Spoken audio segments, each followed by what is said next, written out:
So I'm in rock camp, well, geology camp right here. In geology camp, we get to learn all about rocks. You get rocks on the first day, and when you get to sort these out, and you have a lot of fun.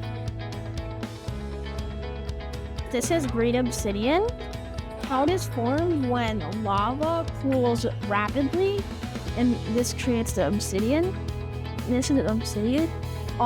It's where lava cools too quickly for it to make a crystal. So these are all my rocks sorted. And so we sorted them into different groups. And I think those who really like rocks should also come to this camp because it's so fun.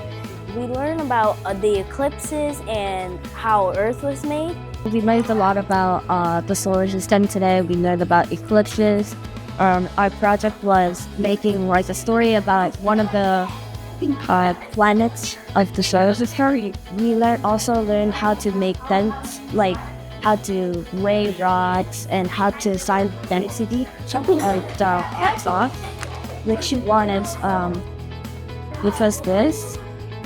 So we weighed every item. We found the volume of the rocks, and then we find the density by dividing the mass by the volume.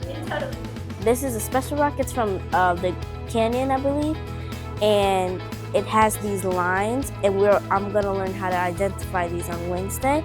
These are fossil rocks. These ones are coral rocks. These are really cool. I hope more kids come to geology camp because it's really fun. Bye.